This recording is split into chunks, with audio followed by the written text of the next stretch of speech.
Welcome, students, to the next lecture of English Language and Literature, Code 184, CBSE Class 10, First Term Syllabus.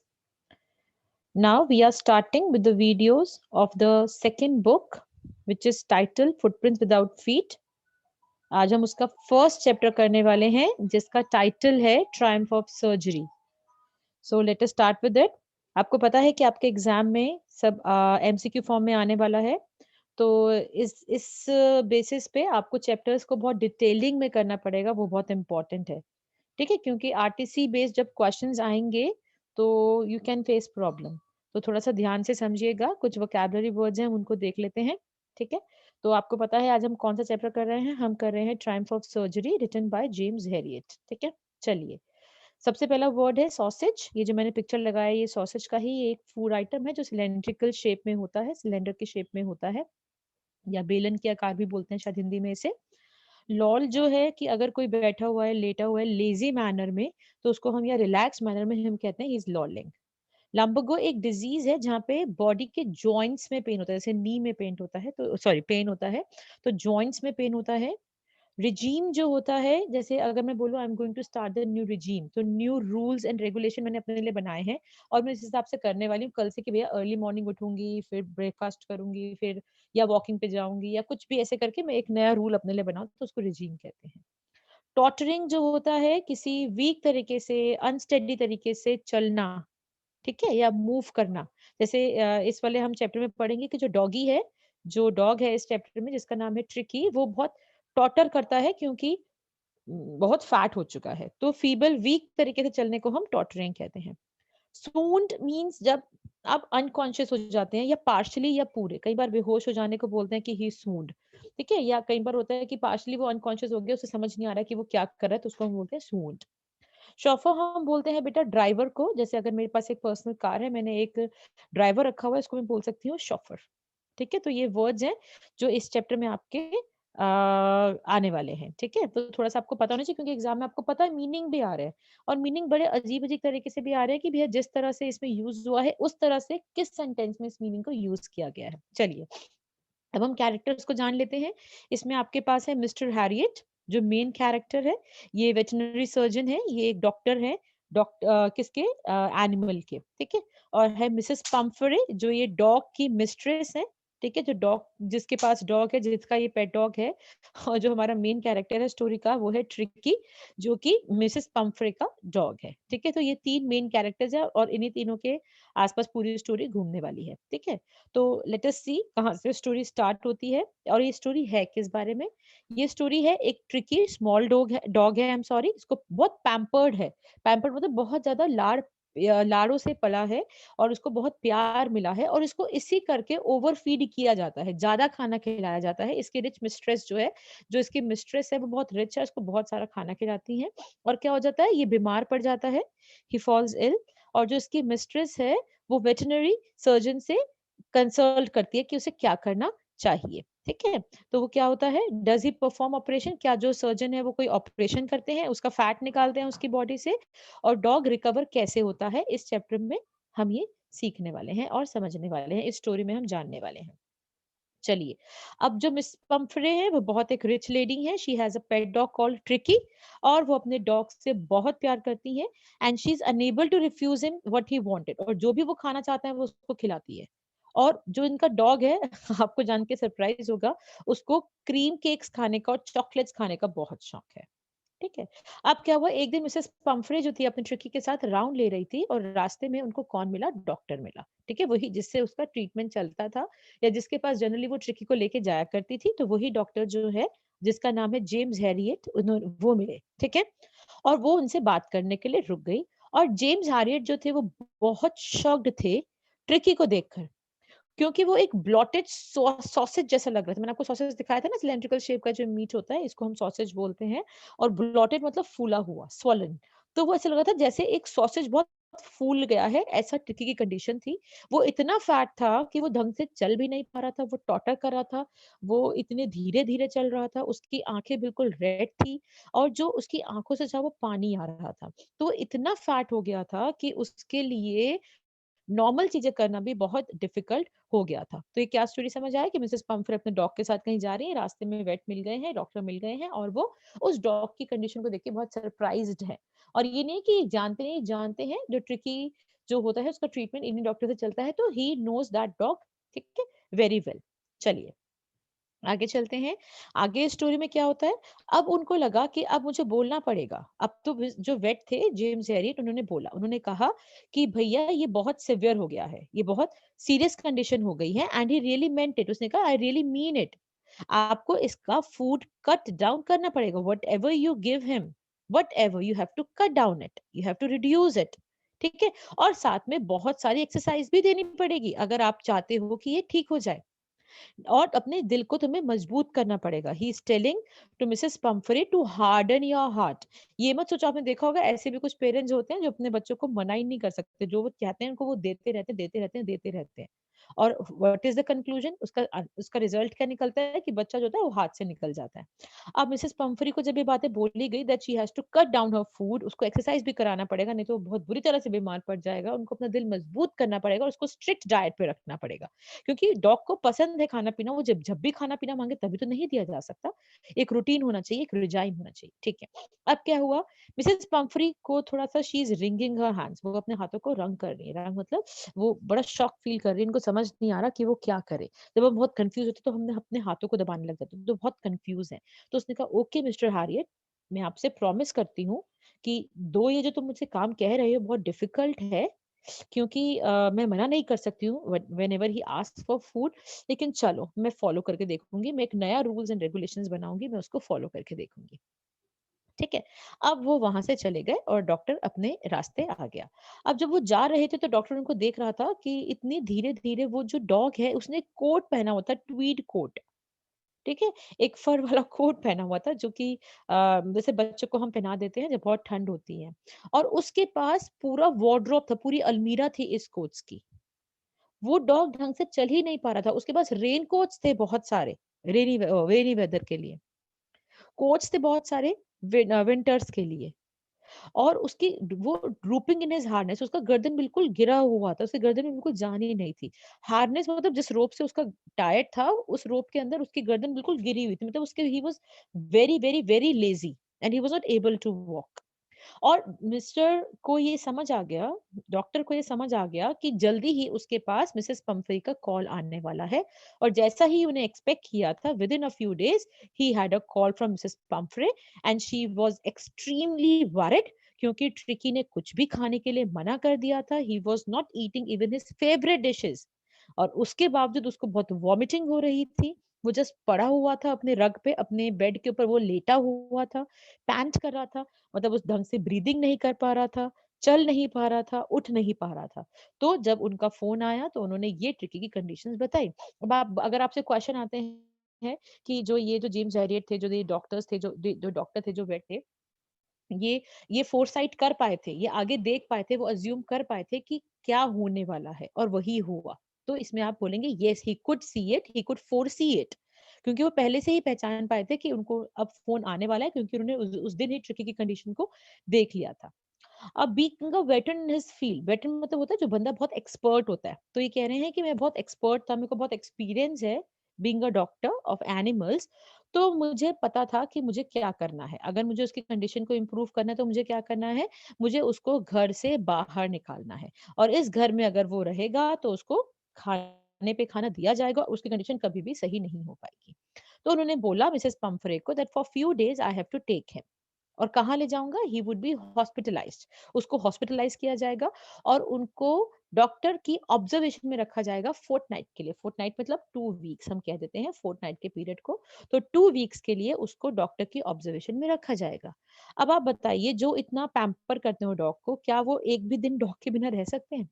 अब वो almost फेंट हो गई। कौन? मिसेस पम्फ्रे, वो ऑलमोस्ट फेंट हो गई।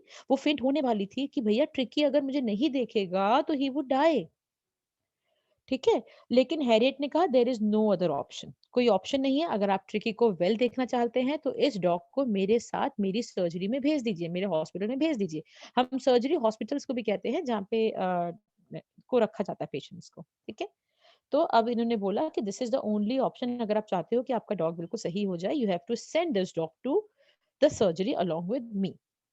अब उन्होंने क्या किया, वो डॉग को ले गए और वहाँ पे उन्होंने एक लूज़ बॉक्स में उसका बेड बनाया। जहाँ पे दूसरे डॉग्स, बड़े सारे डॉग्स थे सर्जरी में, जहाँ पे वो सब रहते थे, वहीं पे इन्होंने एक और बॉक्स रख दिया। उस बॉक्स में ट्रिकी का उन्होंने होम बना दिया फॉर 15 डेज़। अब उन्होंने उसे कोई खाना नहीं दिया, no food but plenty of water उसको पीने के लिए दिया। आपको पता है पानी बहुत हेल्प करता है आपकी बॉडी को क्लीन करने में, ठीक है? अंदर से भी क्लीन करने में। अगर अगर आप पानी पीते रहेंगे तो आपका पेट क्लीन हो जाएगा, ठीक है? ओके। तो अब फर्स्ट डे तो उसके अंदर कोई एक्टिव वो था ही नहीं, ठीक है? There was no energy in him.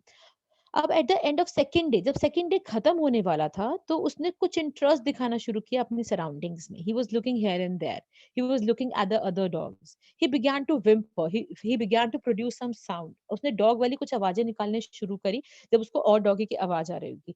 You might have notice this thing कि आपके अगर कॉलोनी में एक डॉग भौंक रहा है तो दूसरे बहुत सारे डॉग्स निकल निकल के आ जाएंगे भौंकने के लिए। तो जब उसको और डॉग्स की आवाज आ रही थी, तो he started whimpering, he started producing the sound. और जब उन्होंने उसका डोर खोल दिया उसके घर का, जब wherever he was staying in one of the boxes और वन ऑफ द रूम्स, उसका जब उन्होंने डोर खोल दिया, किसने, हैरियट ने, वो अभी भी ट्रॉट कर रहा था, अभी भी वो बहुत लेजीली चल रहा था, बहुत धीरे चल पा रहा था। लेकिन जैसे ही वो बाहर आया, तो एक जो करके एक ग्रे हाउंड था, grey hound is again a breed, तो दूसरा डॉग डॉग था जिसका नाम था जो, ही केम टू मीट ट्रिकी, और उसके फ्रेंड्स भी आ गए। अब उसको रोल कर कर आपने देखा होगा, वो सब डॉग्स जो है वो स्निफ करना शुरू कर देते हैं एक डॉग के अराउंड। तो सारे डॉग्स उसके पास आ गए, उसको लिक कर रहा है, कोई उसको उसको कोई स्मेल कर रहा है उसको, फिर वो चले गए। और ये डॉग भी था, the dogs moved of towards वो गार्डन की तरफ चले गए, और ट्रिकी उनको फॉलो कर रहा है। लेकिन उसका फैट इतना ज़्यादा है उसकी बॉडी में कि वो चलना उसके लिए मुश्किल है, तो वो बहुत धीरे-धीरे ही इज़ मूविंग, ठीक है? अब क्या हुआ, अब फीडिंग टाइम आया, अब उसको 2 दिन तक तो बिल्कुल भी खाना नहीं दिया गया। अब जो ट्रिस्टन है, अब ये नाम याद कर लीजिएगा बेटा, ट्रिस्टन जो है TRISTAN, एक और कैरेक्टर है, और थोड़ी देर के लिए, मतलब एक लाइन में ही इसका नाम है। ये माइट बी कुक है, और ये खाना जो है वो बोल्स में डालता है डॉग्स के लिए।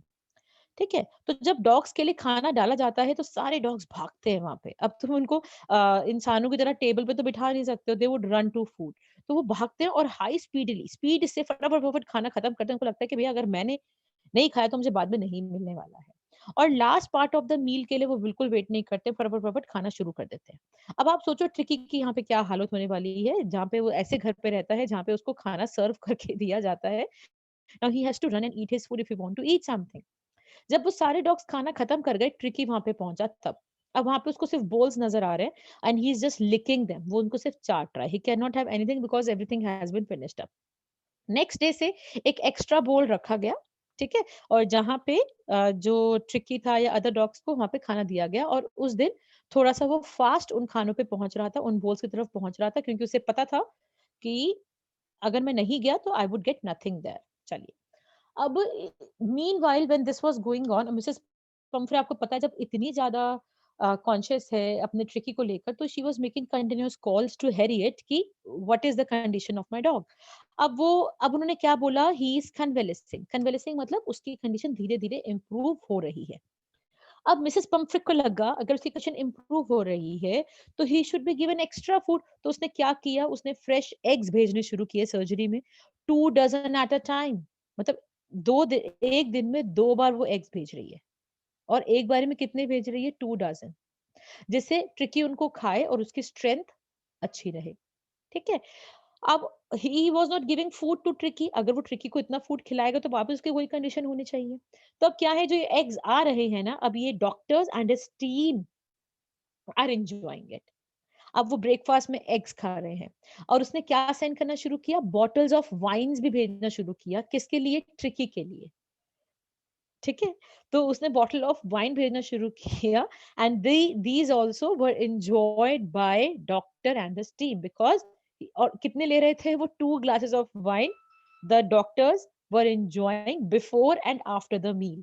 तो ये जो वो वाइन भेज रही थी, वो किसके लिए भेज रही थी, उसको लगा था कि ट्रिकी के ब्लड को एनरिच करने के लिए वाइन ज़रूरी है। So she was sending eggs and wines that were enjoyed by the doctors, ठीक है? चलिए, अब क्या हुआ, मुझे लगता है everybody would be happy to keep such kind of a dog, जहाँ पे बहुत एग्स आ रहे हैं और वाइन आ रही है। तो अब वो, इट वाज़ अ टेम्पटेशन, भैया वो ट्रिकी को ज्यादा रखना चाहते थे, उसको परमानेंट गेस्ट बनाना चाहते थे, क्योंकि उनको पता था कि Mrs Pumphrey is going to send all these things and they were enjoying this period. लेकिन जब मिसेस पंफ्रे बार बार कॉल कर रहे थे, तो he had to tell that okay, your dog has recovered, little dog had recovered and is awaiting collection, आप इसको आके लेके जा सकते हैं। ठीक है, विद इन मिनट्स एक 30 फीट की बड़ी सी gleaming shining black metal car जो थी, that was standing outside the surgery. तो कुछ मिनट्स में जैसे उसको पता चला कि okay his condition is that his condition has been improved, या वो बिल्कुल ठीक हो चुका है, तो वहां पे आ गई। और जो शॉफर था गाड़ी का, उसने डोर को ओपन किया। ठीक है, और मिसेस पंफ्रे वहां बैठी थी and she was very troubled. वो अभी भी चिंता कर रही थी कि how her dog would be. ठीक है, और वो क्या पूछ रही है, mister Herriot do tell me the truth, is he really better, क्या वो ठीक हो गया है? तो उसने कहा wait, I am bringing him. तो अब वो उसको घर से ले आया। ठीक है, और जैसे ही उसने अपनी मिस्ट्रेस को देखा, he jumped from the lap of Mister Herriot, वो हैरियट की गोद से कूदा और मिसेस पंफ्रे के पास डायरेक्टली कार में चला गया, और ही स्टार्टेड लिकिंग। आपको पता है कि डॉग्स कैसा बिहेव करते हैं, अगर आपके घर में डॉग्स है तो आप समझ सकते हैं। ठीक है, उनकी गोद में जाके बैठ गया और उनको लिक करने लगा कंटिन्यूअसली, और बार्क करने लगा। He did not let Mrs Pomfrey speak something, और मिसेस पंफ्रे कुछ बोल भी नहीं पा रही थी when dog was so excited to see his mistress. ठीक है, इस एक्साइटमेंट में अब जेम्स हैरियट ने क्या किया, जेम्स हैरियट ने ड्राइवर को सारे जो उसके बेड्स थे, जो उसको भेजे गए थे, जो उसके टॉयज थे, कुशन्स थे, कोट्स थे, बोल्स थे जिसमें वो खाना खाता था, वो सारे के सारे उनकी कार में भर दिए गए with the help of the driver. James Harriet ने वो रखवा दिए। ठीक है, और जब वो भी अपने डॉग के साथ लॉस्ट हो गई, वो उनके इमोशंस चल रहे थे डॉग के और मिसेस पंफ्रे के, tears were shining in their eyes.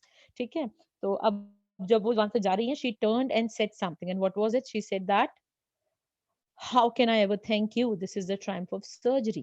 कह रही मैं तुम्हें तुम्हारा धन्यवाद कैसे करूं, ये सर्जरी की जीत है। ट्रायम्फ मतलब होता है बेटा विक्ट्री, ये याद रखिएगा, ट्रायम्फ मतलब होता है विक्ट्री। ठीक है, मैं दोबारा बता देती हूँ, ट्रायम्फ मींस विक्ट्री, विक्ट्री मतलब जीत। तो उसने कहा कि ये सर्जरी की जीत है, ये आपके हॉस्पिटल की जीत है कि मेरा डॉग जो है एक फोर्टनाइट में ही इतना एक्टिव और लिथ हो गया है। ठीक है, तो ये आपकी स्टोरी है बेटा। तो यही है इस स्टोरी का हमारे पास मैसेज ये आता है कि ओवर पैम्पर अगर आप करोगे, किसी को ओवर फीडिंग करोगे, तो रिजल्ट बुरा ही होने वाला है। ठीक है, तो this is the story all about. तो अब हम कुछ एमसीक्यूज देखेंगे इसके, जिससे स्टोरी के साथ हम आंसर्स को भी रिलेट कर पाए। ठीक है, तो हमारे पास एक आरटीसी है, the entire staff was roused and maids rushed in and out, bringing his bed, his night bed, favorite cushions, toys, rubber rings, breakfast bowl, lunch bowl, supper bowl. ये तब की बात है जब डॉक्टर ने ये कहा था कि भाई मैं इसको सर्जरी में लेके जाने वाला हूँ और वहीं पे रखूंगा। तो मिसेस पंफ्री ने क्या बोला, अपने मेड को जाओ इसका सामान ले आओ। तो उसके सामान में क्या क्या इंक्लूडेड था, दिन का बेड, रात का बेड, कुशन्स उसके फेवरेट, टॉयज, रबर रिंग्स, आपने देखा होगा रबर की एक रिंग होती है जिससे डॉग्स खेलते हैं, उसके ब्रेकफास्ट का बोल, कटोरा मतलब, और लंच का बोल, और सपर डिनर का बोल। तो जब उसको लगा, जब वो इतना सारा सामान मेड्स लेके आ रही थी, तो डॉक्टर को लगा कि आई डोंट फील कि my car can hold all this stuff. So Mrs Pomfrey एक डिस्पेयरिंग क्राई दे रही थी। डिस्पेयरिंग मतलब होपलेस होना, जब आपके पास कोई होप नहीं है। ठीक है, तो जब वो कार लेके निकल गए, उन्होंने वेट ही नहीं किया कि इतना सारा सामान मेरी कार में आ ही नहीं पाएगा। तो निकलते निकलते उन्होंने विंडो से, मिसेस पंफ्रे ने कार के विंडो से कुछ जो उसके कोच थे वो अंदर कार के फेंक दिए, जिससे वो पहुंच जाए। ठीक है, और मैंने जब I looked in the mirror before I turn at the corner of the drive, तो मैंने मिरर से मैंने पीछे की तरफ देखा कि वहां पे क्या सिचुएशन है। तो मुझे दिखाई दे कि सभी रो रहे थे, मतलब जो मिसेस पंफ्रे हैं, जो उसकी मेड है, एवरीबडी वाज क्राइंग। ठीक है, तो अब मैंने अब उस एनिमल को देखा जिसकी कंडीशन बहुत पैथेटिक थी। पैथेटिक मतलब इसको देख के दया आ रही थी, पिटीफुल हो रहा था मुझे उसको कंडीशन को देख के। ठीक है, मैंने उसकी तरफ देखा जो मेरे साथ बैठा हुआ था डॉग। आई पैटेड द हेड, मैंने उसके हेड को पैट किया, डॉग के हेड को, और उसने टेल को वेक किया, बहुत मुश्किल से किया, लेकिन उसने टेल को थोड़ा सा हिलाया और उसने बोला ओ पुअर लैड। डॉक्टर ने बोला "अ, चिंता मत करो, मुझे पता है कि तुम्हारा क्योर क्या है और मैं तुम्हें बिल्कुल ठीक करने वाला हूँ। ठीक है, चलिए अब हम इसके क्वेश्चंस देख लेते हैं। तो आपको एक्सट्रैक्ट समझ आ गया होगा। What might the atmosphere of the household in the above extract signify? ये जो extract है कि घर का एटमॉस्फेयर कैसा था, ये क्या सिग्निफाई कर रहा है, ये हमें क्या बता रहा है। पहला, Mrs Pomfrey status in society reflected in ट्रिकीज lifestyle, कि जो मिसेस पम्फ्रे इतनी रिच है सोसाइटी में, उसके ट्रिकी के लाइफस्टाइल में वो नजर आ रहा है। नहीं, इससे तो हमें यही नहीं पता चल रहा है, क्योंकि ट्रिकी ये तो है नहीं कि बहुत डेकोरेटेड ट्रिकी है, ट्रिकी तो बीमार है बेचारा। The staff love for tricky, staff जो है वो ट्रिकी से बहुत प्यार करता है, ठीक है, जैसे कि मिसेस पम्फ्रे करती हैं। अच्छा, ऐसा तो कुछ नहीं नजर आया। The grand life and comfort of luxuries that Tricki enjoyed, वो ग्रैंड लाइफ और कंफर्टेबल लाइफ जो ट्रिकी एंजॉय करता है। या Mrs Pumphrey's indulgence, involvement and anxiety acted upon by the staff, जो मिसेस पम्फ्रे जितना एंजाइटी में थी, जितना ट्रबल्ड थी कि उसका डॉग वहां से जा रहा था, और वो स्टाफ के ऊपर वो निकाल रही थी, और स्टाफ को acted upon by the staff, उनके एंजाइटी को कैसे कंट्रोल किया कि फटाफट उसका जो स्टाफ था वो काम कर रहा था। तो इसका पार्ट जो है बेटा डी हो जाएगा, क्योंकि every maid was told to bring the things of Tricki. क्या क्या था ये भी याद रखना, कुशन्स, टॉयज, बेड्स, बोल्स, ये सब उसको थे, ठीक है। इसी एक्सट्रैक्ट का एक नेक्स्ट क्वेश्चन है, उसको देख लेते हैं। Question number 2, given below are emotions reflecting, choose the option that correctly describes the narrator's mindset in the given extract। अभी कुछ इमोशंस दे रखे हैं, कुछ इमोजीज दे रखे हैं, तो इसमें आपको बताना है कि नैरेटर कैसा फील कर रहा है। अब स्टोरी का नैरेटर कौन है बेटा? जेम्स हैरियट है, क्योंकि वो उसने सारी सारी स्टोरी नरेट की है, ठीक है, लिखी भी है और नरेट भी की है। तो उनका एक्सप्रेशन क्या था, ये सब देखकर जब मेज इतना सारा सामान ला रहे थे? ये था, बताइए। फर्स्ट था, सेकंड था, थर्ड था, फोर्थ था, फिफ्थ था। तो बेटा, ना वो हंस रहे थे, ठीक है, ना वो सैड थे, ना उनको गुस्सा आ रहा था, ना ही इनके कोई ये वियर्ड से एक्सप्रेशन थे। सोचते, अरे भाई ये क्या हो रहा है, मतलब एक डॉग के लिए इतनी सारी चीजें। He was surprise to see that. तो हमारा सेकंड ऑप्शन जो है वो बिल्कुल करेक्ट हो जाता है, तो answer would be B part, ठीक है। चलिए आगे चलते हैं। थर्ड क्वेश्चन पे आ गए हैं हम, सेम आरटीसी के। इसमें बोला जा रहा है, given below are some well known coach shared by the staff with console Mrs Pumphrey after Tricki's departure. जब ट्रिकी को वो ले गए थे, तो पीछे से उनका स्टाफ जो था वो उनको कंसोल करने की कोशिश कर रहा था। किसको कंसोल करने की कोशिश कर रहा था? मिसेस पम्फरे को, क्योंकि वो थोड़ा लो फील कर रही थी, ठीक है। तो इसमें से कौन सा ऐसा एक्सप्रेशन है, ऐसा कंसोल मतलब पता है ना, किसी को रोते हुए को चुप कराने के लिए। तो ऐसे कौन से एक्सप्रेशन है जो कंसोलेशन में नहीं यूज हुआ होगा? जैसे उनको स्टाफ ने कुछ ना कुछ बोल के कंसोल किया होगा ना, इन चारों में से ऐसी कौन सी चॉइस है जो वो नहीं यूज कर सकते? पहला पढ़ते हैं, मैंने इसको जूम किया जिससे हम इसको ढंग से पढ़ पाए। Once you choose hope anything is possible, अगर आपने सोच लिया है तो आप चिंता मत करो, सब कुछ पॉसिबल हो जाएगा। There is a crack in everything, that's how the light gets in. देखो, क्रैक तो सब चीजों में आ ही जाता है, और तभी वहां पे हमें रोशनी की किरण नजर आती है। कोई बात नहीं, अगर ट्रिकी बीमार हो गया तो क्रैक आ गया हमारी लाइफ में, लेकिन रोशनी की किरण भी आई है। We grow fearless by walking into our fears, हमें फियरलेस होना पड़ेगा, पहले हमें अपने फियर्स को दूर करना पड़ेगा, ठीक है। Mostly it is loss which teaches us about the worth of things, जब हमारी लाइफ में से कुछ चला जाता है या लूज हो जाता है, तब हम उसकी वैल्यू को जानते हैं। तो इसमें हमारा ये फोर्थ नहीं जाएगा, क्योंकि कुछ भी लॉस तो हुआ ही नहीं है ना, बस बीमार हुआ है वो, ठीक है। तो लॉस होने के बाद हम उसकी वैल्यू को जानते नहीं, ट्रिकी की वैल्यू को तो वो जान ही रहे हैं। तो वो ये लाइन कंसोल करने के लिए बिल्कुल नहीं यूज करने वाले हैं। तो हमारा आंसर क्या बनने वाला है बेटा? हमारा आंसर बनने वाला है डी ऑप्शन, तो नहीं यूज करेंगे ये वाली लाइन को। चलिए अब नेक्स्ट क्वेश्चन देख लेते हैं। हम आ गए हैं फोर्थ क्वेश्चन पे, हमारे बस 5 ऑप्शंस हैं इसके। इस क्वेश्चन में क्या है बेटा? इस क्वेश्चन में कह रहा है कि as extract indicate Mrs Pomfrey indulge Tricki and bought him many things. अब ट्रिकी के लिए बहुत सारी चीजें उन्होंने खरीदी भी हैं। Choose the best advertisement. अब ऐसा कौन सा एड है इन चारों में से ऐसा कौन सा एड है जो मिसेस पम्फ्री को परसुएट कर सकता है ट्रिकी के लिए चीजें खरीदने के लिए, ठीक है, उनको मोटिवेट कर सकता है कि हाँ भाई हमें खरीदना चाहिए। तो पहला ऐड क्या है? Statistics appeal. Such advertisements use facts and data to convince consumer to buy products. वो फैक्ट्स देखते हैं और डाटा को देखते हैं, और तब चीजों को खरीदते हैं। ट्रिकी के कपड़े खरीदने के लिए वो फैक्ट्स और डाटा क्यों देखेंगी? फैक्ट्स और डाटा की तो कोई बात ही नहीं है। Second, scarcity appeal. Such advertisement create a feeling of exclusivity and are often used to convince people to take advantage of a sale or a limited period offer। ये जो एडवर्टाइजमेंट है ये ऐसी फीलिंग क्रिएट करता है कि भैया ये सबसे एक्सक्लूसिव चीज है ऐसी, और वो कन्विंस करता है कि ये सबसे एडवांटेजेस, वो ये सबसे अच्छी चीज है। तो ठीक है, ये वाला ऑप्शन हम फिर भी कंसिडर कर सकते हैं। हो सकता है मिसेस पंफरी ऐसी ऑफर को देख के अट्रैक्ट हो जाती हो, ठीक है। तो आगे देख लेते हैं, अभी पता नहीं है हमें, हम सिर्फ डिस्कस कर रहे हैं, ठीक है। Third, personal appeal. Such advertisements focus on evoking emotions to convince consumers and often relate to family or other interpersonal interactions. I'm sorry. तो वो कह रहे हैं ऐसे एडवर्टाइजमेंट फोकस करते हैं कि वो लोगों के इमोशंस को जगा पाए और वो कंज्यूमर्स को ऐसे कई बार आपको यार अपने अपने बच्चे के लिए खरीद रहे हो, अपनी फैमिली के लिए खरीद रहे हो, ऐसे-ऐसे वो उनको कन्विंस कर पाएँ कंज्यूमर को कि भैया ये फैमिली के लिए आप खरीद रहे हो, ये आपका इंटरपर्सनल रिलेशनशिप है तो आप इसको खरीद सकते हैं। हाँ, ये तो भैया हो ही सकता है because she was very emotional to the dog. Fourth है fear appeal. Such advertisement focus on inspiring some kind of fear to convince consumer to take action in order to avoid certain negative or undesirable consequences.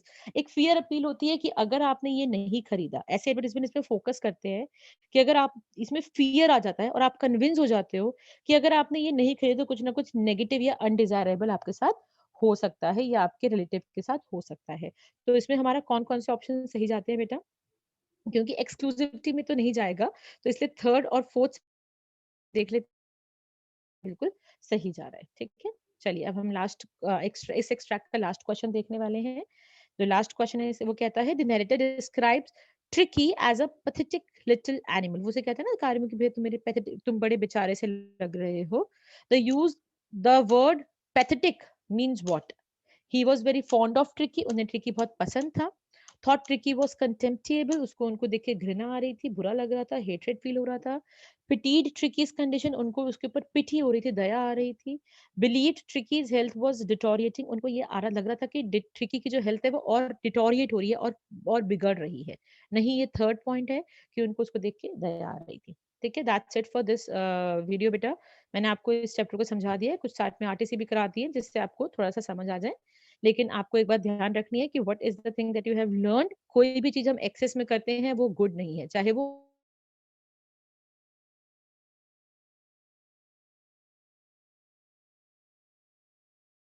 तो फिर but if in time you come into the proper routine that problem can be resolve without any surgery. अगर आप बहुत ज्यादा खाना खा लेते हैं, कोई भी प्रॉब्लम बहुत ज्यादा बढ़ जाती है, लेकिन आप समय रहते अगर आपने उसको रूटीन में वापस रिजॉल्व कर दिया तो सारी प्रॉब्लम्स आपकी बिना सर्जरी के भी खत्म हो सकती है। ठीक है, चलिए, hopefully you have understood. Stay connected for the next video.